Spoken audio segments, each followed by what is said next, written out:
कल यानी कि 2 अक्टूबर को भारत सरकार द्वारा भारत स्वच्छता दिवस के रूप में मनाया गया था। लेकिन अब हम आपको ये दिखाएंगे कि किस प्रकार से प्रधानमंत्री नरेंद्र मोदी के सपने को मोदी के राज में ही अधूरा रखने की मंशा है। कल ही यानी कि 2 अक्टूबर को भारत सरकार द्वारा स्वच्छ दिवस के रूप में मनाया गया और भारत सरकार के कर्मचारी ही नहीं बल्कि गुजरात के मुख्यमंत्री से लेकर और एक 4th क्लास के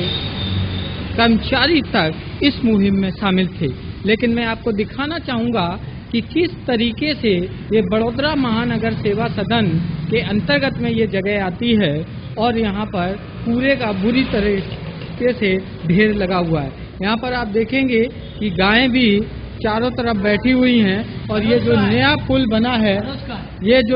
बना है उसके नीचे की जगह है और ये गायें पूरी तरीके से इस कूड़े को खा रही हैं। और सबसे बड़ी आश्चर्य की एक बात है जो मैं आपको यहाँ दिखाना चाहूँगा कि इस कूड़े के बीच में एक व्यक्ति आराम से लेटा हुआ है। आप ये अंदाजा लगा सकते हैं कि ये मोदी किस देश की किस वो शुभ दिन की बात करना चाहते हैं कि अगर यहाँ पर लोगों को खाने को नहीं है, लोगों के रहने के लिए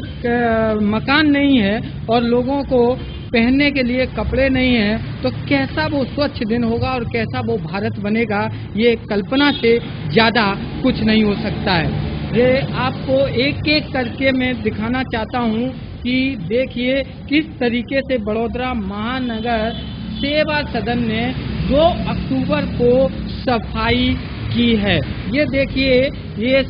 आप बगल में ही ये जो सड़क है और उसके पुल के नीचे ये कूड़े का ढेर लगा हुआ है। जिस मुहिम में भारत सरकार का प्रधानमंत्री यानी कि मेन मुखिया लगा था, गुजरात की मुखिया आनंदीबेन लगी हुई थी, उनका पूरा तंत्र लगा था, लेकिन शायद बड़ौदा महानगर सेवा सदन को ये दिखाई नहीं दे रहा था। अब जो स्वच्छ दिन, स्वच्छ भारत की जो बात है वो एक कल्पना से ज़्यादा कुछ नहीं हो सकता है। इसलिए बेहतर यही होगा कि मोदी जी या गुजरात की मुख्यमंत्री ऐसा जागरूकता अभियान चलाएं, सामाजिक संस्थाओं की मदद से सोसाइटी में जाकर और गली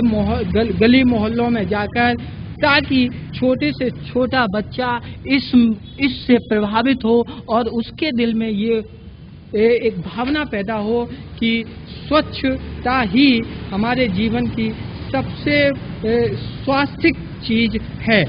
तो ये मैं आपको खास तौर पर इसलिए दिखा रहा हूँ कि कल हमने स्वच्छ दिवस मनाया और आज हम देख रहे इन कूड़ों के बीच में कैसा ये अलकापुरी का जो नया ब्रिज है किस दशा में जी रहा है। इंडिया आज परिवार हमेशा से सामाजिक कार्यों में अग्रणी रहा है और रहेगा, लेकिन हम यहाँ ये जरूर कहेंगे कि जब तक यह अभियान घर घर तक नहीं पहुँचेगा तब तक स्वच्छ भारत का सपना सिर्फ एक सपना ही रह जाएगा।